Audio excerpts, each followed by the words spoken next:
Esther McGinnis, who's a teacher and administrator here. And if you're thinking, how in the world is that guy married to her? I'm still just as surprised as you are. This morning it's my great honor to introduce our guest speaker. This is a man who's had a tremendous influence on my life and the lives of countless others. He is a combat veteran of the United States Air Force, having served in many roles during that military career, most of that time as a navigator, defending our nation from the threat of nuclear war. He served 1 tour in Korea, 3 tours in Vietnam. Among other decorations, he is a recipient of the Distinguished Flying Cross for an act of heroism while participating in aerial flight. After retiring from the military, he returned to school, earning his doctorate in business administration from Nova University. He became a business professor and taught at various colleges, mostly in Florida and Texas, and eventually served as the chair of the business division at LeTourneau College, which he helped turn into LeTourneau University. He is the faithful husband of my grandmother, Mary Jane Tindle. They've been married 69 years and counting. They were married on the 4th of July in 1953. He is a loving father, grandfather, and great-grandfather, including to Ian, Jonah, and Ezra McGinnis. To me, he is Papa. Please join me in welcoming Lieutenant Colonel Dannie J. Tindle.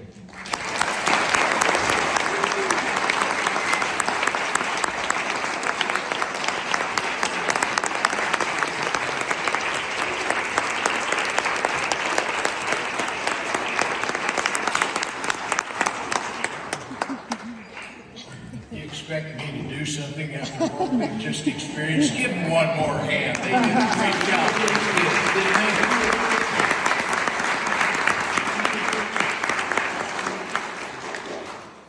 I told my daughter-in-law that cram 38 years into 15 minutes was a tough task, but I'll try to do that. Talk to you a little bit about my military career and my career following my military career, where now I'm in retirement and just playing golf and having a good time when I can. But tell you, who am I and where I came from and what did I do? Well, I was born in a little town called Barnesdall, Oklahoma. Went to the first grade in that little town, and then my father, who was a pumper for Texaco, got transferred to Southern Illinois, and I moved up there, and I grew up in Southern Illinois. And it was there in high school that I met a girl who was also from Oklahoma. She was born in Oklahoma, and I was born in Oklahoma, and she was the most beautiful thing I ever saw. And we were in an operetta desert song together, and started dating, and she was an offspring of very severe parents, and so she couldn't go to the movies, things like that, so we pretty much courted her at skating rink, because she was allowed to go skating, and so I would come to town and we would go skating and then take her home. And so one Sunday afternoon we'd been skating, and I said, well, what are we going to do tonight? And she says, well, I don't know about you, but I'm going to church. I didn't grow up in a church-attending family. I was Buck Tindle, who was a rodeo bull and bareback rider and rodeos up in Illinois, and never mind about the rest of it. So anyhow, I said, can I go with you? And she said, well, sure. And so, to make a long story short, I started courting her in church. And when I was 16 years old, I had a prayer to the Lord, Lord, will you make this girl my wife?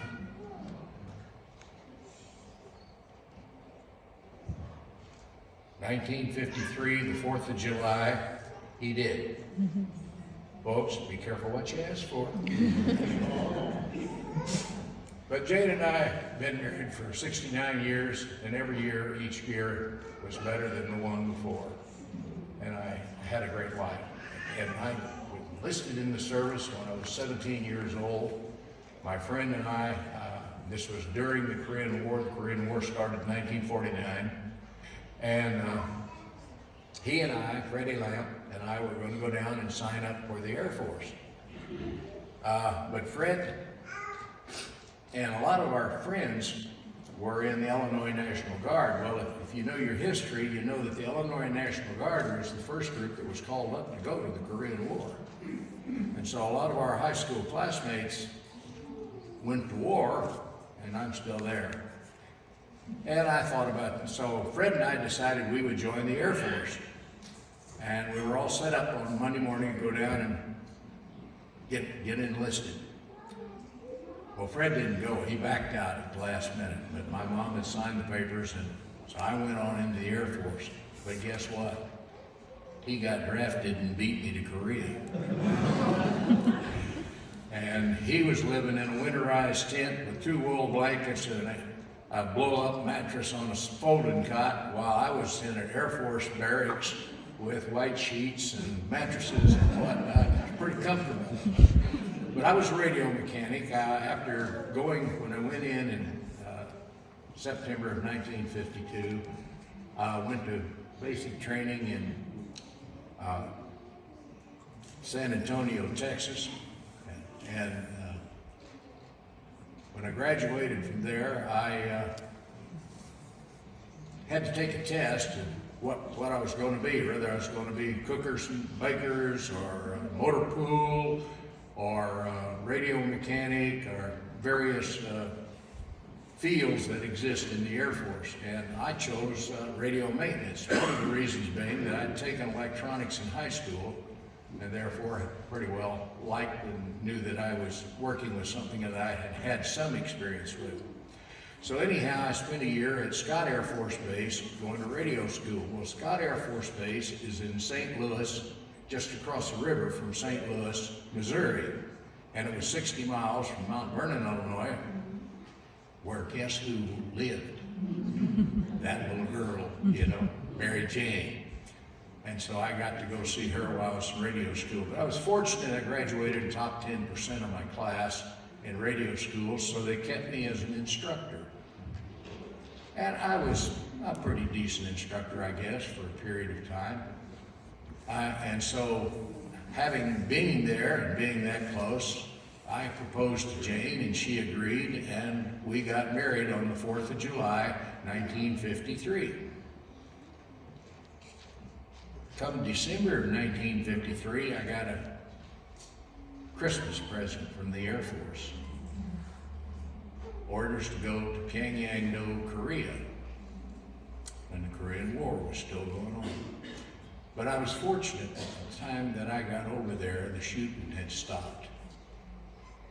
But I served my year in Korea and got back home on Christmas Day of 1954 and spent some time up in Griffiths Air Force Base in Rome, New York, and then went from there back to Scott Air Force Base where I was an instructor. And so I made corporal, and I made staff sergeant, or buck sergeant, and staff sergeant at Scott Air Force Base, Illinois. In 1957, we got transferred to Tokyo, Japan, at Tachikawa Air Force Base, and I was running a depot maintenance shop there as a staff sergeant.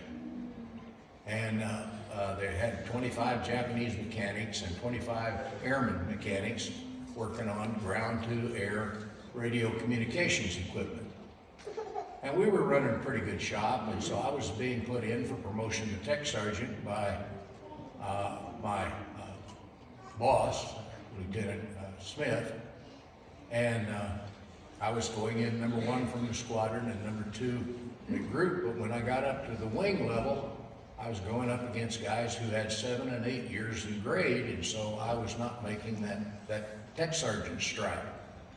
And finally I got kind of upset at it, and I said, well, if I can't make tech, I'll go to OCS and be a second lieutenant. 9 months later, I was a second lieutenant.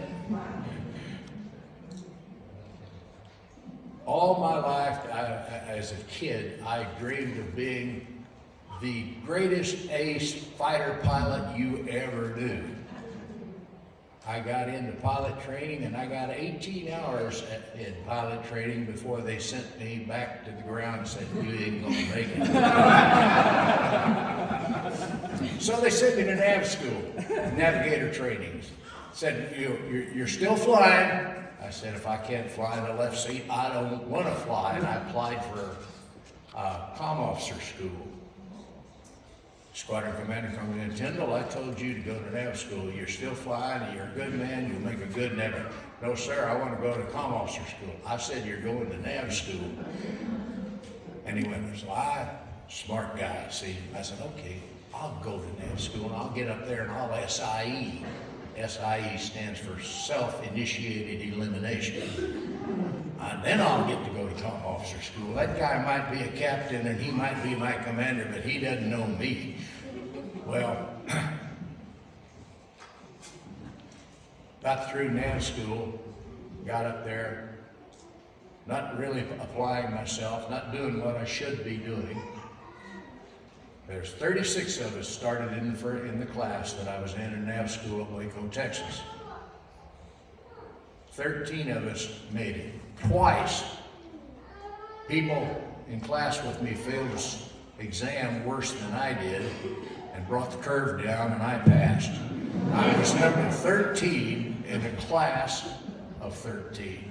And so everybody got to choose where they were going to go before me. And the assignment that was left when the other 12 had decided where they were going was a KC-135 assignment at Austin, Texas. And so I'm going to the 910th Air Refueling Squadron in Austin, Texas. And I meet my first crew.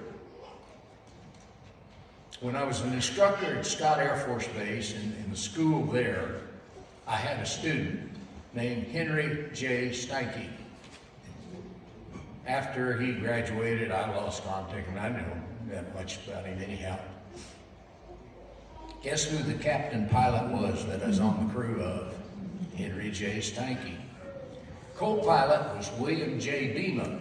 Beema was in the same pilot training class that I was, but he had made it all the way through, and he was now the co-pilot on this crew. And the only stranger was Charlie Farber, who was the boom operator. Charlie flew B-17s in the World War II, and he had been a tail gunner. And now here he is, a boom operator. And you know, a boom operator was the most unique individual in the Air Force. He had 3 officers driving to work, and he got to lay down on a job when he was working.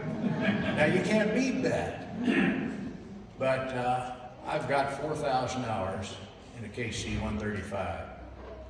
One of the things that I did, or my crew did, I should say, that got me the Distinguished Flying Cross was in the Vietnam War. We were flying, refueling, fighters going in on pre-strike, and then after they had hit their targets, they'd come back and refuel us. We'd refuel them again and send them on back to their field where they would land. And while we were up there this day,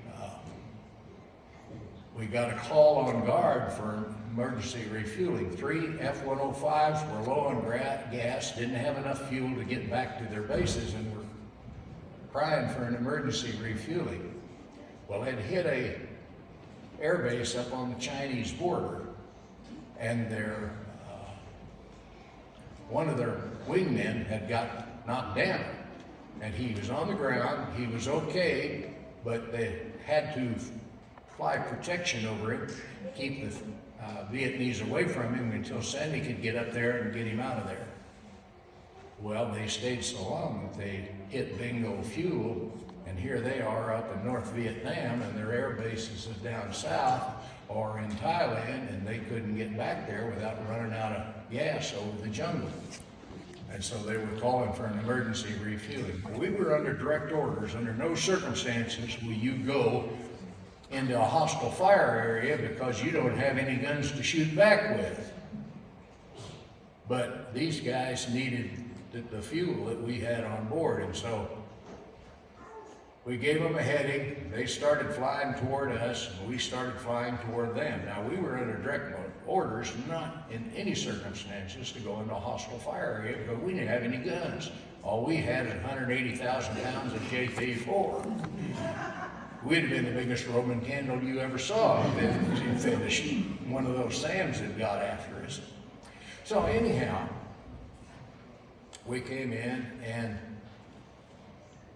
at 20,000 feet, or at 17,000 feet, excuse me, 20 miles due west of Hanoi, we refueled those three F-105s and sent them on back.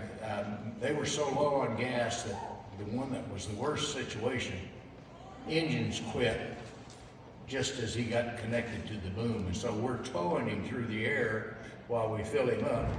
And then we got enough in him, and he got restarted, and we cycled the other two on, filled them up, and sent them on their way. We went back to Laos, where we were supposed to be in the first place.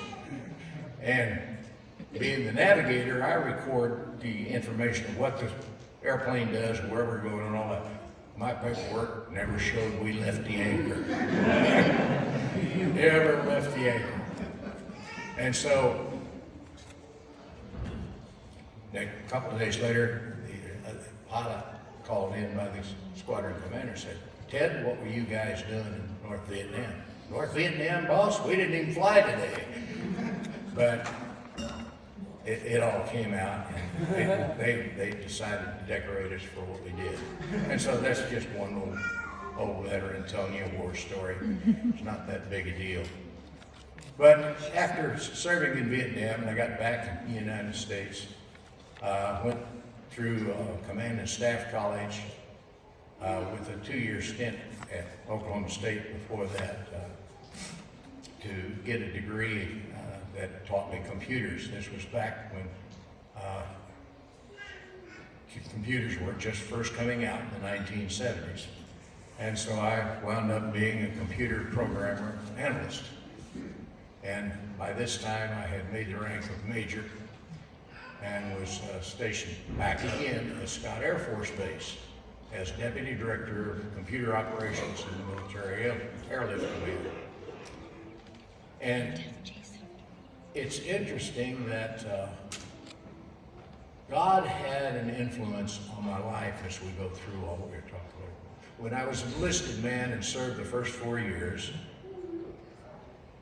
I come up for re-enlistment or becoming a civilian, and I had to make a decision. I thought very seriously about becoming a minister, but I decided that the church needed lay people and lay leaders in the church, and so I chose to be an instructor and stay in the service rather than getting out and going to school.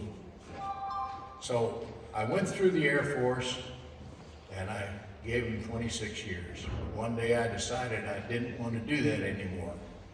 And so I told everybody I was going to retire.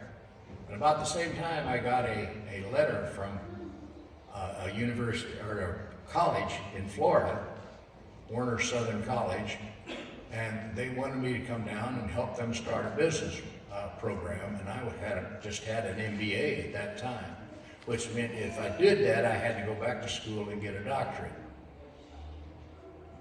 And I thought about it, and I told them, I asked them, well, what do you pay me if I come? They said $1,200 a month.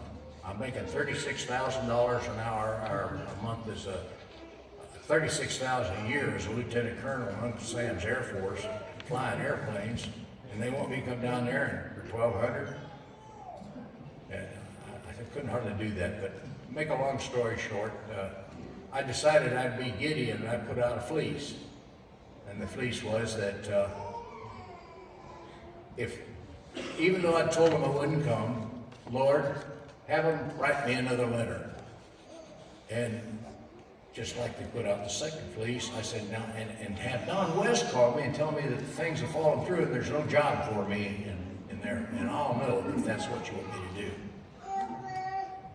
Well, the school called, but Don didn't. Now, what do you do with half a fleece? And I had to make a decision. Well, I went to Austin, Texas and went into real estate. But after a year in real estate, again, I was making good money and doing real well. And our pastor was going to be gone, and he asked me to fill the pulpit for him while he was gone. And I preached a sermon on service, and we closed the meeting with, "I'll go where you want me to go." And the preacher went to the altar. And I said, "Lord, if you want me to go to that little school, I'll go." I took $16,000 a year cut in income and went to Florida to help that little school. At the same time, I had to enroll in a doctoral program because I needed a doctor's degree to teach in the college area. And all those things took place. But I stand here today to tell you one thing, that God will look out for you if you do what you're supposed to. And so I took James 3:1 as a motto for myself. And James 3:1 says, "Let not many of you be teachers, my brethren, for those of us who teach will be judged more harshly." But I shared with my students some of this, but I said, you have a verse also that you should live by. And they're looking at me. And I said, it's 2 Timothy 2:15. "Study to show thyself approved." And they did.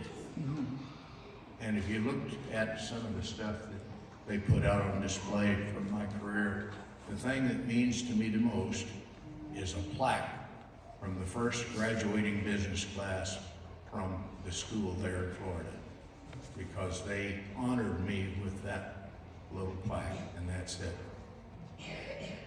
But thank you for listening to me. I don't deserve the time you gave me nearly as much as those kiddies, and I love every one of them. And thank you very much.